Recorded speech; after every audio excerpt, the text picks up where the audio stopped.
इस वीडियो में हम बात करने वाले हैं द वैम्पायर डायरीज के यूनिवर्स में से ही नेक्स्ट सीरीज़ जिसका नाम है ओरिजिनल्स।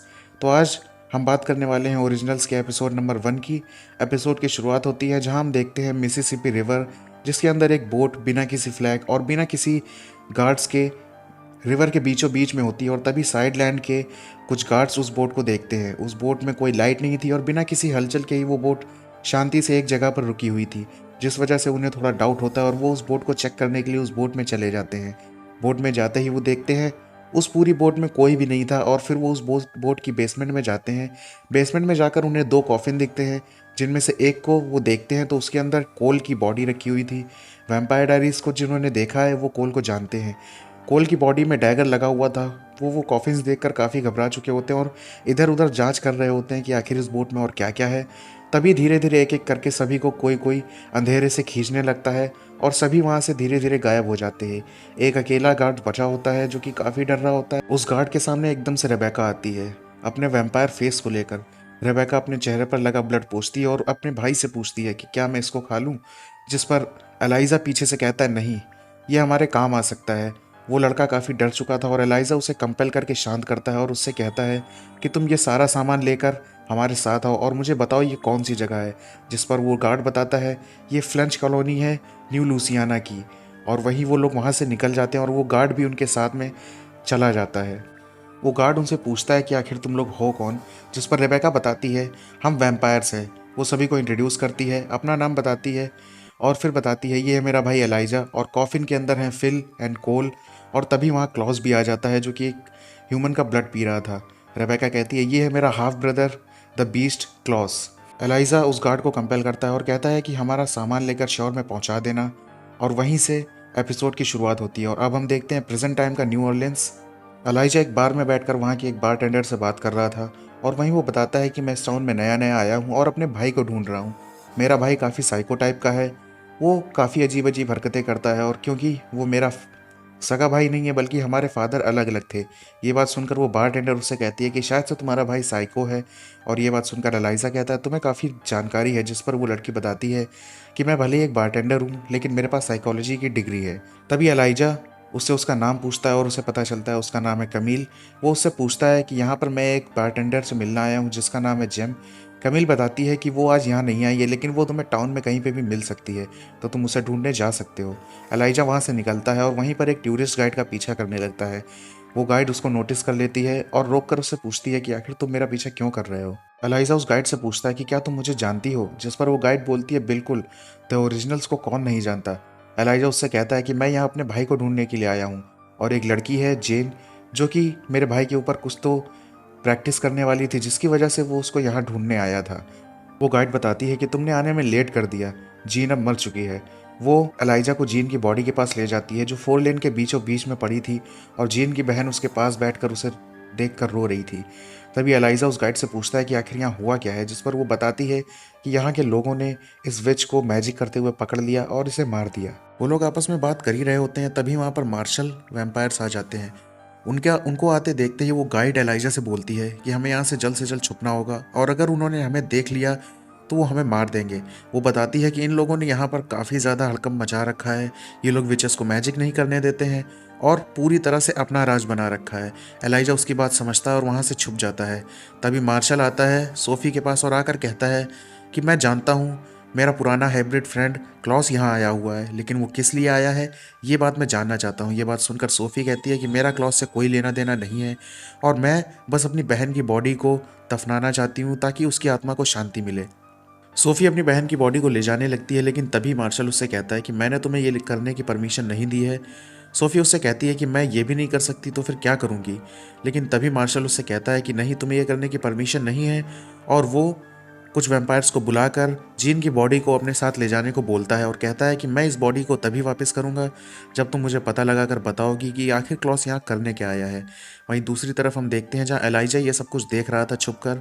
एलाइजा रेबेका को कॉल करता है और कहता है कि क्लॉस यहाँ पर है और वहाँ पे हुई सारी चीज़ों के बारे में बताता है और बताता है कि वैम्पायर्स यहाँ पर कितने रूथलेस हो चुके हैं और वो किसी को भी चैन से जीने नहीं दे रहे हैं।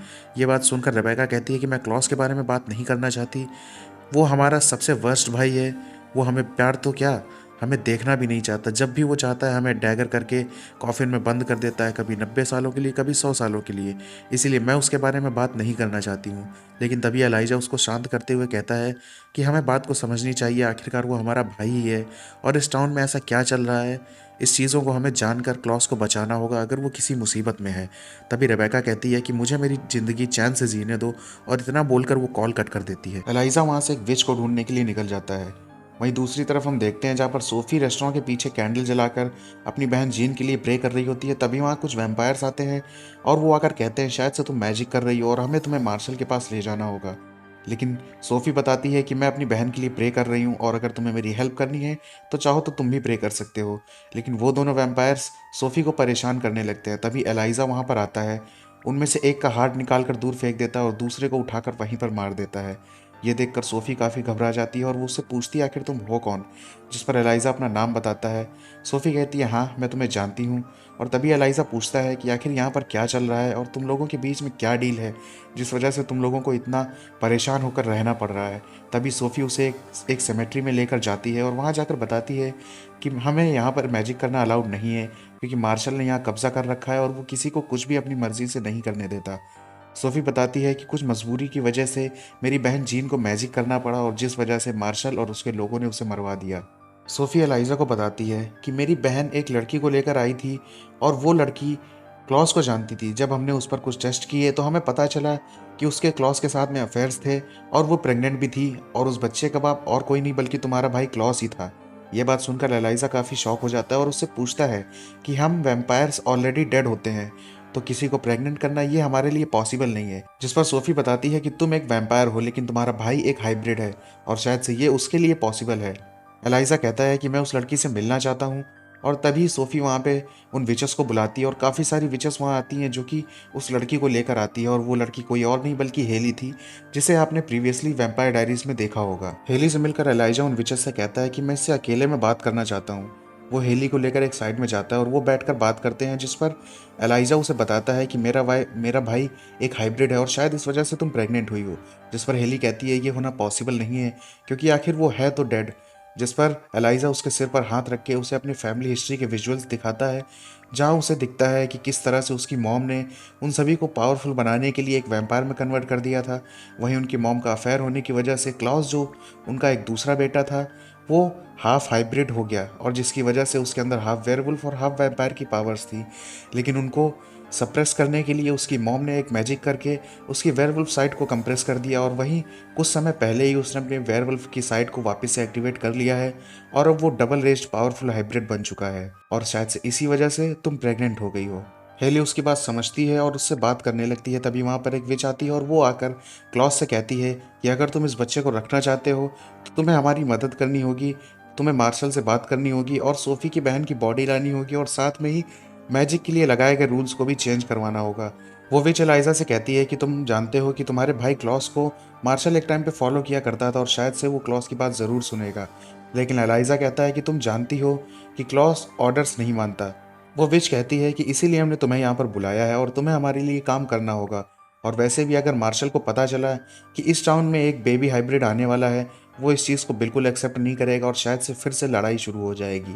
वहीं थोड़ी देर बाद देखते हैं जहाँ एलाइजा बात करने की कोशिश करता है लेकिन वहाँ मार्शल उसकी बात नहीं मानता है। एलाइजा वापस आता है और वापस आकर सोफी से सारी बात बताता है, जिस पर सोफी कहती है कि मैं नहीं जानती, तुम्हें अगर वो बच्चा चाहिए तो तुम्हें हमारी बात माननी होगी और हमारी शर्तें पूरी करनी होगी। जिस पर एलाइजा कहता है कि तुम ओरिजिनल्स के साथ पंगा ले रही हो और ये चीज़ तुम्हारे लिए सही नहीं होगी। सोफी काफ़ी गुस्से में आ जाती है और अपना हाथ काट लेती है। इतना करते ही उधर हेली का हाथ भी कट जाता है और ये देखकर एलाइजा डर जाता है। सोफी बताती है कि उसकी बहन जब उस हेली को यहाँ लाई थी तो उसने सिर्फ उसके ऊपर एक्सपेरिमेंट्स नहीं किए थे बल्कि मुझे उसके साथ में कनेक्ट भी कर दिया था, जिससे मैं उस पर पूरी तरह से कंट्रोल कर सकूं। वहीं दूसरी तरफ हम देखते हैं जहाँ पर क्लॉस क्वार्टर्स में जाता है जहाँ वो 100 साल पहले रहा करता था। वहाँ जाकर वो देखता है कि वहाँ पार्टी चल रही थी और वहीं जाकर वो मार्शल से मिलता है। मार्शल से मिलकर क्लॉस पूछता है कि आखिर वो विस्ट क्या प्लानिंग कर रही है मेरे खिलाफ, जिस पर मार्शल बोलता है कि मुझे नहीं पता और मैं नहीं जानना चाहता और तुम भी यहाँ पर कुछ दिन तक रुको, घूमो फिरो और जब तुम्हारा मन हो यहाँ से चले जाना। क्लॉस कहता है कि एक टाइम पे तुम यहाँ पे मेरे साथ में रहा करते थे और अब तुम यहाँ के प्रिंस हो।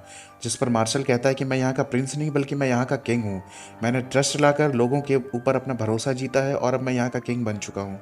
क्लॉस को काफ़ी ज़्यादा गुस्सा आ रहा था और मार्शल उससे कहता है कि मैं तुम्हें यहाँ रुकने को नहीं बोल रहा हूँ और तुम्हें जितनी जल्दी हो सके यहाँ से निकलना होगा। क्लॉस काफ़ी ज़्यादा गुस्से में हो जाता है और उनमें से ही एक वैम्पायर को काट लेता है। क्लॉस उससे कहता है कि मैंने तुम्हारा एक रूल तोड़ दिया है जो था कि आपस में एक दूसरे को नहीं मारना है। अब तुम्हारा ये दोस्त कल तक मर जाएगा और इसका सोल्यूशन भी मैं ही हूँ। तो जब तुम उस विच की बातों को पता लगा लेना तो मेरे पास वापस आ जाना। वो वहाँ से चला जाता है और इन सारी चीज़ों को एलाइजा ऊपर खड़ा होकर देख रहा था और वो समझ जाता है कि इस टाइम क्लॉस अपनी फुल रेज में है। एलाइजा रेबेका को कॉल करता है और उससे बोलता है कि आज मैंने जो क्लॉस का रेज देखा है वो मैंने पिछले 200-300 सालों में नहीं देखा और शायद से वो खुश भी है क्योंकि वो जान गया है कि हेली जो प्रेग्नेंट है वो उसी का बच्चा है। एलाइजा बताता है कि क्लॉस शायद से खुश है लेकिन वो इस चीज़ को एक्सेप्ट नहीं कर पा रहा और इसी वजह से वो इतना ज़्यादा रेज में है। वहीं थोड़ी देर बाद क्लॉस नीचे जाता है और मार्शल से कहता है कि मैं जानता हूँ मेरे भाई ने तुम्हारे फ्रेंड को काट लिया और वो कितना ज़्यादा रेज में है मैं ये भी जानता हूँ। एलाइजा मार्शल से कहता है कि तुमने इस टाउन को 100 सालों से काफ़ी अच्छे से संभाल रखा है और तुमने विचेस को कैसे कंट्रोल किया ये चीज़ मैं जानना चाहता हूँ। जो सुनकर मार्शल कहता है कि तुम्हारा भाई भी यही जानना चाहता था लेकिन ये मेरी पर्सनल चीज़ है और ये मैंने खुद से किया और ये मैं किसी को नहीं बताने वाला। मार्शल कहता है शायद से मेरा दोस्त अब नहीं बचने वाला है लेकिन तभी एलाइजा कहता है कि एक वेयरवुल्फ की बाइट का क्योर क्लॉस है, क्लॉस का ब्लड है। तभी मार्शल कहता है कि क्लॉस आखिर मुझे अपना ब्लड क्यों देगा, जिस पर एलाइजा कहता है कि वो मेरा काम है, मैं तुम्हें वो ब्लड ला कर दूंगा। जिस पर मार्शल कहता है कि बदले में तुम्हें क्या चाहिए। एलाइजा कहता है कि मुझे उस जीन की बॉडी चाहिए। तभी मार्शल उससे पूछता है कि तुम्हें विचेस के साथ में क्या करना है और उसकी बॉडी का क्या करोगे। जिस पर एलाइजा कहता है कि ये मेरा काम है, इसे तुमसे कोई लेना देना नहीं है। मार्शल उस विच की बॉडी एलाइजा को दे देता है और एलाइजा उस बॉडी को लेकर विचेस के पास जाता है और जाकर उससे कहता है कि तुम इसका अंतिम संस्कार करो। तभी वो विचेस कहती है कि हमारी डील थी मार्शल को यहाँ से निकालना। एलाइजा कहता है कि मैं इस चीज़ को पूरा कोशिश कर रहा हूँ और तब तक लड़की को कुछ नहीं होना चाहिए। एलाइजा जाता है क्लॉस से मिलने और उससे जाकर कहता है कि तुम उस बच्चे को एक्सेप्ट करोगे या नहीं। जिस पर क्लॉस कहता है कि वो मेरा बच्चा है, आखिर मैं उसे क्यों एक्सेप्ट ना करूँ। उन दोनों के बीच फाइट होने लगती है और क्लॉस काफ़ी ज़्यादा रेज में होता है। वो एक रॉड उठाकर एलाइजा को मारने लगता है और कहता है कि मैं भी तुम्हें वैसे ही मारूंगा जैसे हमारे फादर हमें मारते थे। थोड़ी देर में लड़ते लड़ते वो अपने फादर्स की बात एक दूसरे को याद दिलाने लगते हैं और शांत हो जाते हैं। शांत होने के बाद में क्लॉस कहता है कि उन विचेस से जाकर कह दो कि वो मेरा बच्चा है और मैं उसे एक्सेप्ट करूंगा और मैं उसे अपने साथ रखूंगा। ये बात सुनकर एलाइजा काफ़ी ज़्यादा खुश हो जाता है। एलाइजा और क्लॉस आपस में बात करते हैं जिस पर क्लॉस कहता है कि आज मार्शल के पास वो सब कुछ है जो मुझे चाहिए था और अब ये चीज़ मैं उससे वापस लेकर रहूँगा। एलाइजा उसके साथ खड़ा होता है। वहीं क्लॉस वहाँ से जाता है और हेली से मिलता है। हेली को अपने साथ वो अपने पुराने घर में लेकर जाता है जहाँ पर वो हेली से कहता है कि तुम्हें ये सब कैसा लग रहा है। जिस पर हेली कहती मुझे इन चीज़ों का कोई एक्सपीरियंस नहीं है क्योंकि मेरी माँ मुझे पैदा करते ही मर गई थी और जिन्होंने मुझे अडॉप्ट किया था जब उन्हें पता चला कि मैं एक वेयरवुल्फ हूँ उन्होंने मुझे छोड़ दिया। लेकिन फिर भी मैं इन सभी चीज़ों को किसी न किसी तरीके से डील कर लूँगी।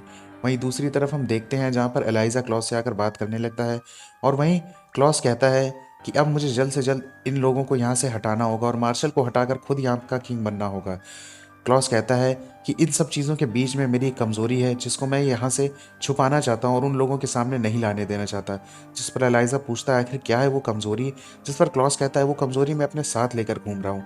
और तभी क्लॉस एलाइजा के डैगर मारकर उसे वहीं मार देता है। क्लॉस कहता है कि तुम मेरे भाई, मेरी फैमिली, तुम ही मेरी कमज़ोरी हो और अगर मैं उनसे हारा तो तुम मेरी कमज़ोरी बनकर मेरे सामने आओगे जिसे मैं उस टाइम पे डील नहीं कर पाऊंगा। इसीलिए मैंने तुम्हें अभी मार दिया। और इसी के साथ में ओरिजिनल्स के सीज़न 1 का एपिसोड नंबर 1 खत्म होता है। अगर आपको वीडियो अच्छा लगा हो वीडियो को लाइक करके चैनल को सब्सक्राइब कर देना। मैं मिलता हूँ आपसे नेक्स्ट वीडियो में, तब तक के लिए गुड बाय।